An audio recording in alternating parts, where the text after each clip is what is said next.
Bismillahirrahmanirrahim. Assalamualaikum warahmatullahi wabarakatuh. Alhamdulillahilladzi hadana li hadza wa ma kunna linahtadiya laula an hadanallah. Asyhadu an la ilaha illallah wa asyhadu anna Muhammadan abduhu wa rasuluh. Amma ba'. Alhamdulillah, marilah kita bersyukur karena Allah, karena berkat rahmat dan hidayahnya lah kita masih merasakan kenikmatan akan nikmatnya iman dan Islam. Salawat berangkaikan salam marilah kita curahkan kepada Nabi Muhammad sallallahu alaihi wasallam. Allahumma shalli ala sayyidina Muhammad wa ala ali sayyidina Muhammad. Baiklah, dalam pertemuan kali ini saya akan mempresentasikan jawaban saya yaitu ujian akhir semester 4 pada mata kuliah Filsafat Pendidikan Islam. Yaitu yang pertama, apa-apa saja persoalan yang terjadi dalam dunia pendidikan Islam kita di Indonesia saat ini, sehingga pendidikan Islam di Indonesia sangat tertinggal jauh dari negara-negara lainnya. Bagaimana solusinya? Yaitu yang pertama, apa masalah pendidik atau guru Islam saat ini? Guru merupakan salah satu pilar utama dalam proses pendidikan Islam. Berbagai studi menunjukkan lebih dari 50% hasil belajar siswa itu dipengaruhi oleh guru. Untuk menghasilkan pendidikan yang bermutu, guru menjadi kata kunci. Namun, guru terdapat masalah ataupun persoalan dalam pengelolaannya, seperti pengetahuan guru PAI terhadap pengelolaan proses pembelajaran yang belum memadai, masih rendahnya penguasaan teknologi, dan maraknya pemahaman radikal pada generasi muda yang masuk melalui proses pendidikan. Sebenarnya yang terpenting pada saat menyampaikan materi adalah bagaimana guru mampu memberikan penjelasan dengan mengambil ibrah atau pelajaran dari materi yang disampaikan kepada siswa.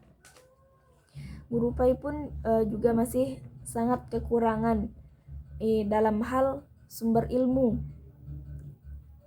dan pengalaman, dan sarana dan prasarana guru PAI pun tak memadai. Penguasaan terhadap keterampilan penilaian pembelajaran. Sampai hari ini masih ada guru PAI yang belum terlalu paham terkait penilaian pembelajaran yang dilakukan. Padahal penilaian merupakan bagian yang terpenting dalam pembelajaran. Adapun solusinya yaitu seharusnya pemerintahan lebih memberikan perhatian kepada para pendidik, yaitu diberikan banyak peluang dalam memperoleh sumber ilmu dan peluang yang lebih bagus lagi, di mana lebih memadai agar pendidik lebih efektif dalam mengajar, dan serta pendidik diberikan motivasi dalam mengajar. Kemudian B, masalah yang dihadapi peserta didik. Masalah yaitu masalah jasmani dan kesehatan. Hal tersebut sangatlah mempengaruhi proses pembelajaran peserta didik, yaitu diantaranya kurangnya komunikasi antara anak didik dan guru, di mana peserta didik banyak mengalami kesulitan dalam hal yaitu kurangnya memahami pembelajaran, kurang fokus dalam belajar, kurang konsentrasi, dan peserta didik banyak mengalami kesulitan dalam pembelajaran. Adapun solusinya yaitu seorang anak didik itu butuh hayoman yang sangat konsisten dari orang tua, guru maupun para masyarakat. Maka dari itu, semua sangat berpengaruh terhadap perkembangan anak, di mana Orang tua harus lebih memberikan perhatiannya kepada anaknya dalam hal apapun dan sering mengajak anak untuk berkomunikasi, begitupun terhadap guru dan masyarakat, dan di mana guru harus menjadi suri tauladan bagi para siswanya.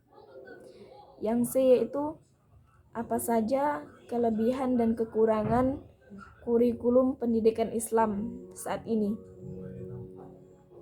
Adapun kelebihannya yaitu kurikulum dalam pendidikan Islam yaitu pengembangan, yaitu meningkatkan keimanan dan ketakwaan peserta didik kepada Allah Subhanahu wa taala yang telah ditanamkan dalam lingkungan keluarga. Penanaman nilai sebagai pedoman hidup untuk mencari kebahagiaan hidup di dunia dan di akhirat, untuk memudahkan penyelenggaraan pendidikan. Oleh karena itu, konteks kurikulum pendidikan Islam selalu berbeda-beda menurut kondisi perkembangan umat Islam, karena kaum muslimin berada di tengah lingkungan, daerah, dan negara yang berbeda-beda. Kurikulum harus didesain agar mampu atau mudah dipahami oleh para peserta didik.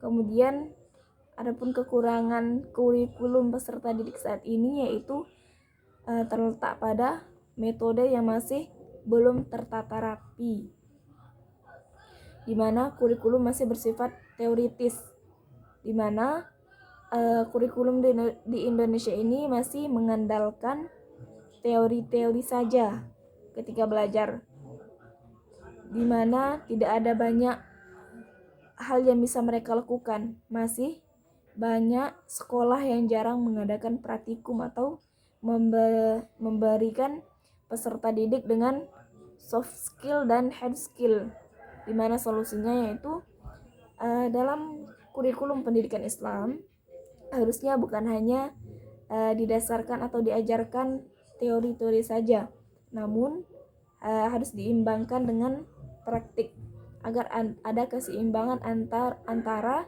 teori dan praktik secara langsung. Kemudian D, masalah apa saja yang terdapat pada sarana dan prasarana pendidikan Islam saat ini. Permasalahan pendidikan yang terjadi di pendidikan Islam adalah masalah kurangnya sarana dan prasarana pendidikan Islam, terutama di daerah-daerah terpencil. Hal ini menimbulkan kesenjangan dalam mutu pendidikan. Banyak sekali peserta didik yang tidak bisa menikmati fasilitas sarana dan prasarana yang sama dengan peserta didik yang ada di kota. Hal seperti itu membuktikan bahwa pemerintah kurang memperhatikan fasilitas yang ada di daerah terpencil. Solusinya adalah langkah awal yang harus dilakukan dalam mengadakan perubahan pendidikan Islam adalah merumuskan kerangka dasar filosofis pendidikan yang sesuai dengan ajaran Islam. Kemudian mengembangkan secara empiris prinsip-prinsip yang mendasari terlaksananya pendidikan peserta didik. Kemudian seharusnya para pemerintah juga memperhatikan pendidikan di desa, di mana di desa masih sangat jauh akan fasilitas pendidikannya, terlebih lagi pada pendidikan Islam. Kemudian berikutnya yaitu sebab pendidikan Islam kurang diminati atau lebih minat ke umum, yaitu karena pendidikan Islam masih ketertinggalan pendidikan Islam ini salah satunya dikarenakan oleh terjadinya pemahaman pendidikan Islam yang hanya berkisar pada aspek kehidupan ukhrawi yang terpisah dengan kehidupan duniawi, atau aspek kehidupan rohani yang terpisah dengan kehidupan jasmani. Adapun solusinya adalah dalam pendidikan Islam harusnya lebih efektif dan lebih akurat dalam penataan pendidikannya, di mana manajemennya harus lebih diperbaiki dalam hal apapun. Begitu. Kemudian yang kedua yaitu pengertian masyarakat. Masyarakat dalam bahasa Inggris disebut dengan istilah society, yang berarti mengambil bagian, berbagi, menyatukan. Yaitu masyarakat adalah suatu kumpulan orang-orang atau suatu asosiasi sukarela individu-individu yang mempunyai tujuan-tujuan yang sama. Masyarakat dalam Islam diistilahkan dengan ummah atau umat.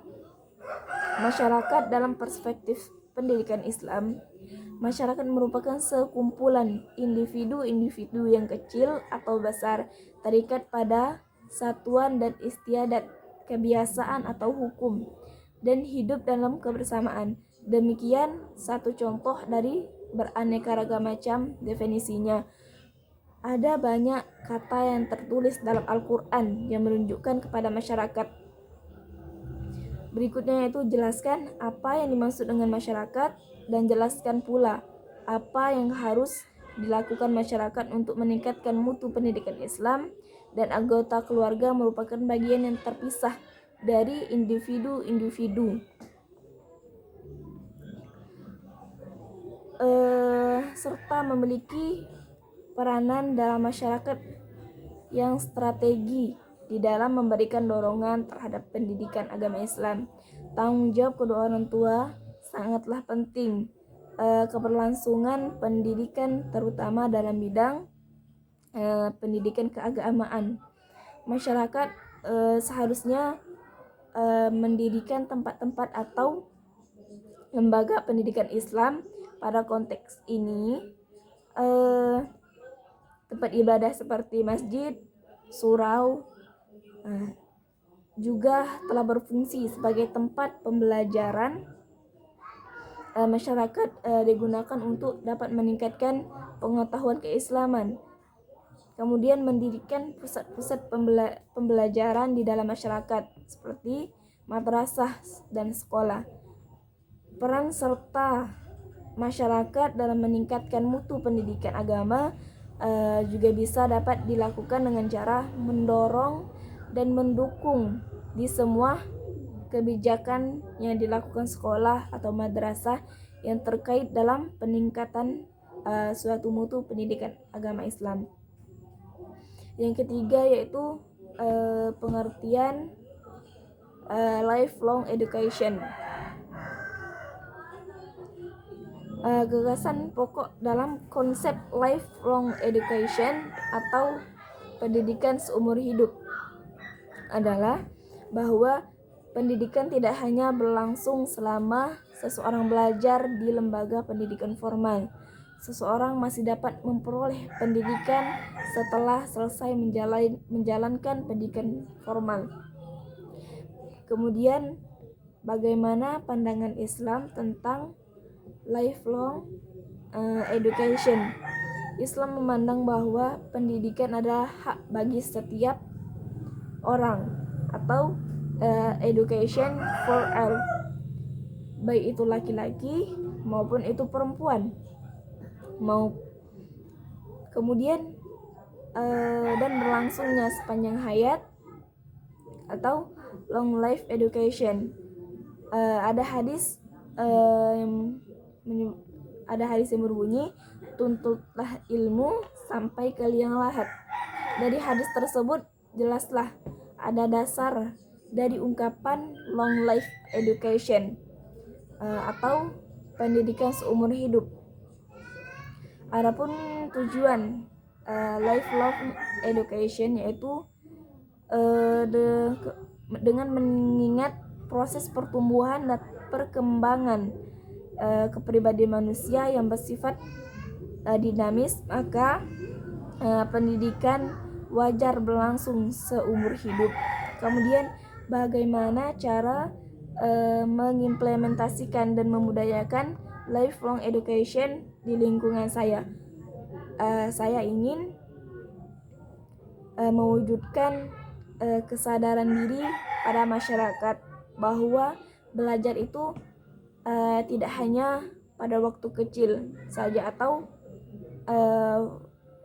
formal, namun belajar haruslah sepanjang hidup sampai ke liang lahat, di mana agar masyarakat memiliki pandangan bahwa belajar hal-hal yang baru merupakan cara logis untuk mengatasi masalah, kemudian bersemangat tinggi untuk belajar pada semua level, menyambut baik perubahan, percaya bahwa tantangan sepanjang hidup adalah peluang untuk belajar untuk hal-hal baru.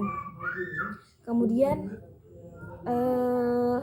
yang keempat, ciri-ciri khas pendidikan Islam NU, yaitu pendidikan NU mempunyai dua ciri, yaitu yang pertama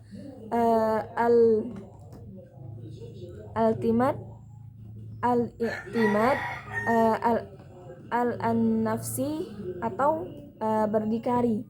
Yang kedua yaitu fil ijtimaiyah atau bermasyarakat, artinya dihidupi oleh masyarakat. Madrasah atau pesantren yang didirikan oleh masyarakat dan dibiayai sendiri oleh masyarakat. Ketika masyarakat mau belajar atau mau menyekolahkan anaknya di pesantren atau madrasah, mereka hanya ditunjukkan tempat oleh kiai, kemudian mereka membangun kamar sendiri. Dalam hal itu sekarang bergeser, yaitu pesantren atau madrasah tidak berdikari. Mereka juga mencari sumbangan dari pemerintahan. Kemudian ciri khas pendidikan Muhammadiyah, yaitu usaha-usaha yang mula-mula dilakukan Muhammadiyah, yaitu mendirikan sekolah serta menyelenggarakan pengajian Islam. Muhammadiyah juga mendirikan sekolah-sekolah yang mirip dengan pesantren. Pada dasarnya reorientasi kelembagaan dan reorientasi tujuan pengajaran Muhammadiyah tersebut didasarkan oleh perkembangan dan tuntunan yang muncul yang mengitari untuk melakukan pembaharuan. Konsultasi pengajaran terhadap itu diharapkan agar secara kualitatif pendidikan yang dikelola oleh Muhammadiyah dapat dipertanggungjawabkan. Adapun cara kontribusi NU dan Muhammadiyah dalam pendidikan Islam, yaitu secara empiris kontribusi NU dan Muhammadiyah di bidang pendidikan itu setidaknya bisa diamati dari 3 faktor. Pertama, NU dan Muhammadiyah mengimplementasikan paradigma inklusif di lingkungan pesantren atau lembaga pendidikan Nahdlatul Ulama. Perjumpaan lintas etnik dan agama-agama berupa pertukaran pelajar, kunjungan dari ke komunitas agama lain hingga belajar Islam di pesantren menjadi fenomena yang lazim terjadi. NU melakukan internalisasi terhadap diktum bahwa perbedaan itu ialah kasih sayang atau rahmah, sejalan dengan prinsip Bhinneka Tunggal Ika. Adapun persamaan NU dan Muhammadiyah yaitu membangun dan mengembangkan pendidikan Islam sehingga sangat berkembang sampai saat ini. Corak perkembangan bersifat sosial ataupun politik untuk mendukung pemerintah kolonial, bergerak di bidang politik dan keagamaan, bergerak di bidang sosial keagamaan, kemudian berani menentang kebijakan pemerintahan yang berbeda. Kemudian adapun perbedaan antara NU dan Muhammadiyah, yaitu warga NU lebih dikenal santai dan gemar bercanda, sementara warga Muhammadiyah dikenal lebih kaku dan rasional. Kemudian pendidikan NU menggunakan metode dakwah pesantren dan cenderung ke kampung-kampung, sementara pendidikan Muhammadiyah menggunakan syiar modern dan cenderung tumbuh di perkotaan. Kemudian sumber fikih Nahdlatul Ulama lebih terbatas pada mazhab Imam Syafi'i dan ulama-ulama Indonesia saja, sementara Muhammadiyah untuk hal ini cenderung lebih longgar. Menurut saya